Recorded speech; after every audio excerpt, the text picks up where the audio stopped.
brought some of his own Georgia peaches with you. I did bring Georgia peaches. Very nice. I got to kind of represent a little bit, you know. Very nice. So I'm glad you were able to find us. I thought we'd actually be a little bit more in the park, but we're over here in the parking lot, so good dedication, good work finding us. Food's gonna be great. This is completely two different types of cooking right here. I'm as intrigued and interested in what Richard's gonna do as you probably are also. We've got the nitrogen here. We've got all kinds of crazy things. I admired it, and I was scientific and it's crazy, oh my god, it's an immersion circulator. Really what it is like an engine that goes on your fish tank, right? I mean, it's really not that serious, alright? But it's a machine that regulates the temperature of this water, okay? And what it does is regulate the temperature, keeps it very precise, so it allows us to do precision cooking, right? You saw a little bit of this on the show. It allows us to make a steak that's absolutely perfect medium rare every time we cook it, because there's no guesswork, because we're just cooking it to a certain degree. This is in Celsius. We're working it up to 60 degrees right here, which is 140 degrees Fahrenheit. That's about as chemical and scientific as I'll get, all right? So what we've done basically, the other part of sous vide, one is this circulator, and I really think, here's my thing, go buy stock in these companies that make these circulators. And my company that was going to be alright? But this is like the household appliance of the future, without a doubt. Like, this is like the modern techno-age crock pot. Okay? And I think you'll see why in a little bit. So here's the pork belly. And now that doesn't look like a belly, right? It just looks like meat. And it's in this plastic bag, right? And this is the other part of sous vide cooking, is this, this vacuum-tight bag, alright? So this pork has been seasoned with some peach juice, because I'm living in Georgia right now. Although I love LA. I don't know, maybe I should come out to LA. But, some peach juice and a little bit of mustard. That sounds like a good combination. Yeah. Sweet, salty, kind of spicy. Very nice. Right? Always works.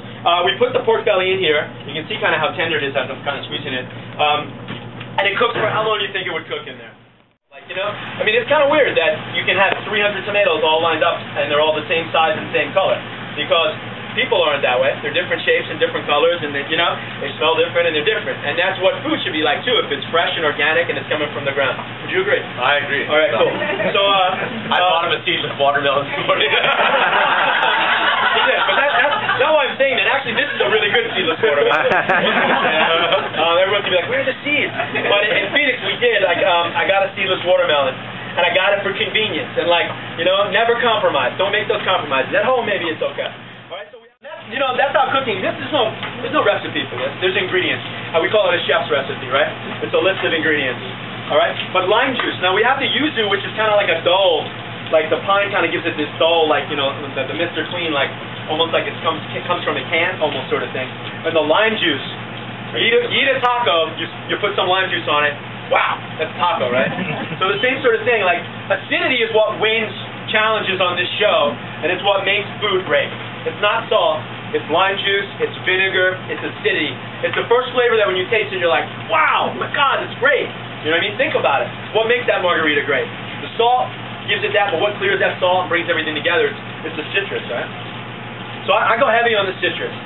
Almost like, sometimes I'm like Bobby Blais. Like, I love lime juice and cilantro, maybe. Actually, I was in Jamaica last week and someone said, Bobby Blais. I look nothing like Bobby Blais. I was like, okay, Bobby Blais. That looks great, Chef. So we're gonna slice those up.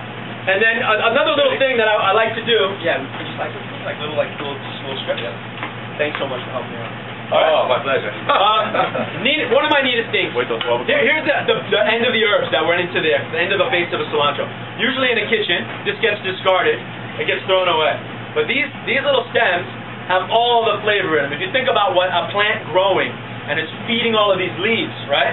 And it's just like all these leaves are getting all this food from the stems of the plant. All the flavor is in there. So we chop up some of the stems as well, and it also gives it a little bit of texture to it. Yeah. Good. Oh, that's perfect, Chef. All right. So there we go. So we have this watermelon salad. We have the roasty, toasty pork belly. Everyone is hungry? I don't know. I can't tell if you guys are happy or sad. We're hungry. By the way, I've had 3 cups of coffee. I was in Andy Cohen's office last week, and he's like, I've never seen you talk this much. It's like, well, it's different when you're competing. Now we're just hanging out. We're friends. You know what I mean? It's a little different. So, all right? So there we go. So we're going to start plating the pork belly. Get that going. How we doing so far? Questions? How about Dirk? You guys haven't asked anything yet about what's going on with the show? I bet you were disappointed. I got the Top Chef cookbook, and I waited to see your recipe, and then I go in there and I see it, and then your name isn't in it. Your recipe. That well, you know what? Gosh. You know, the Yankees don't wear their names on the back of their jerseys. So I'm fine with not having my name on it. No, but it is in the back of the book. Oh, okay. But, I was trying to find it in the back. No, that's right. At first, when I went to get the book, the same thing happened to me. I was like, well, that sucks. Yeah. Like, you know, I got my recipe in there, but now to get my name in there, you know, so. Yeah. But have you cooked that? Have you cooked the recipe? I haven't tried it yet. Okay, I get a lot of people that also run into me and they're just like, banana scallops! Yeah. Like, that's it, they'll just yell at me, banana scallops. I'm not sure. What's in the pickle? What's in the pickling? This is just sugar and white wine vinegar, and that's it. And the actual, you know, and the radishes. But they're so pink and pretty, aren't they? Like, it's such a pretty, and radishes and pork. Here's a neat thing, and this is how I like to think. Like, people ask me how do I come up with ideas, and like pigs, they eat radishes. So serving them with radishes is going to work because it's just natural. It's like, you know, it's a natural connection. Rabbits eat carrots. The two go together, right, Chef? And they taste really, really good together. So sometimes it's that easy. And then a slice of pork. It looks like we might be able to do 2 slices with the crowd we have. You know, a little 2 slices of pork and a little bit of pickled radish. Oh. Right. And I think that's awesome. And quite honestly, this is pretty close to the recipe I did in Puerto Rico. The one that I won, not the one where I was sitting there crying. Yeah. At the end. All right. Where I won the car that I haven't got yet. Yeah, I was going to say, did you get the car yet?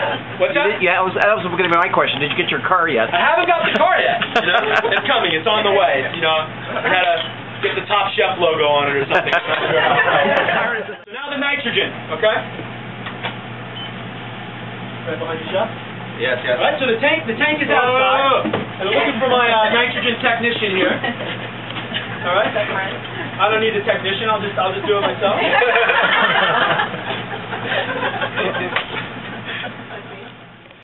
right. It's kind of crazy. Let's put it back up. All right. It's very, very cold. It's minus 375 degrees cold. I'm a trained professional, so I can handle it. Okay. But I wouldn't suggest it at home because I know you have a liquid nitrogen tank hanging out at home. All right. And we have a bucket, which is not so technologically advanced. All right. I think I can. Is that coming through there? All right, cool you off on a hot day. All right, so we're gonna put the nitrogen into the container here. Questions about liquid nitrogen? What does it do? Why do you use it? Anything like that? Liquid nitrogen to me is like frying oil, but only very, very cold frying oil. If you drop something in it, it's gonna crisp it up and make it really nice and crunchy. Obviously, it's gonna freeze this ice cream, which was a hot ice cream base, to finished ice cream base, you know, relatively pretty quickly. Yeah. It is kind of neat to see. You know, don't be scared. If it hits you, it'll only burn a little bit. So now we have the nitrogen in here, all right? And we have the ice cream base. And Chef, I'm going to ask you to help me out a little bit. I'm going to stir, or do you want to pour? You want to stir or pour? I'm going to stir. Okay, stir. We'll do it relatively quickly. And of course, like a KitchenAid would be good for this. I have never, ever been around this before. Me neither. Does it smell like anything? No. Clean. Yeah, it does take on a little bit of aroma, so there you can see it kind of sets it up. All right. So now, how long did that take, honestly? 3 minutes, 4 minutes.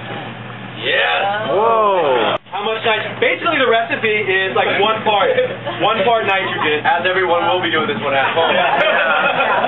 But it's basically 1 part nitrogen to 1 part base.